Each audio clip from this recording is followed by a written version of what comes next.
You meet someone new. They're charming and funny, and you're convinced you've finally found the one. Every quirk feels endearing. Then, 6 months pass. Those same quirks start to feel like glaring red flags. You're left wondering how you missed them in the first place. We often assume love is simply blind, or that people eventually show their true colors. But there is a specific psychological mechanism at play.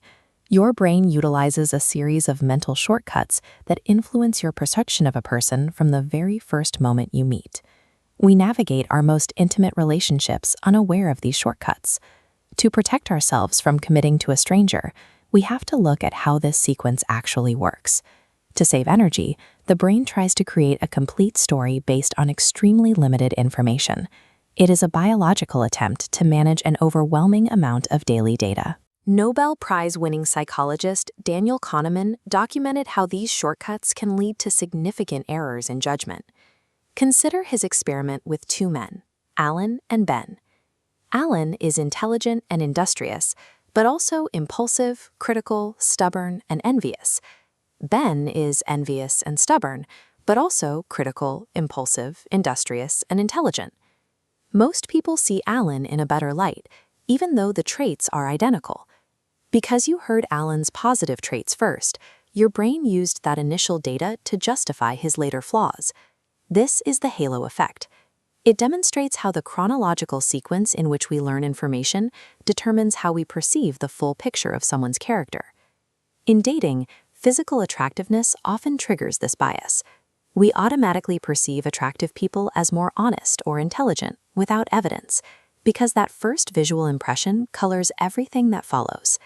It also influences professional settings. A single marker of prestige, like a degree from Harvard, can distort an evaluator's perception, causing them to assume competence in areas where the candidate has no experience. For a look at how this sequence can obscure reality on a larger scale, consider Bernie Madoff. For years, his early reputation as a legendary investor created a protective layer of trust. This initial halo was so strong that even when his financial numbers failed to make mathematical sense, investors continued to trust him. The positive sequence made the disconfirming evidence easier to dismiss. While the case was complex, the halo effect served as a primary psychological shield, marginalizing the red flags that would have otherwise exposed the Ponzi scheme. We cannot simply delete these biases. Our only defense is an active awareness of when they are occurring.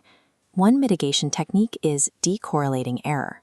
Treat new information about a person as an independent variable, rather than letting a positive first impression color everything. If a partner is rude, evaluate that action on its own. Don't excuse it. Look at the behavior in isolation.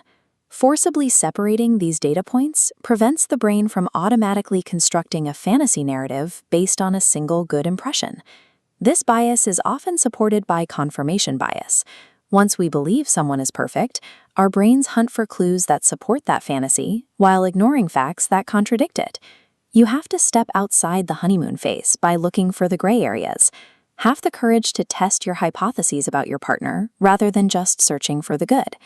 Taking off the rose-colored glasses is difficult, but it is the only way to build a lasting relationship based on objective reality rather than a mental shortcut.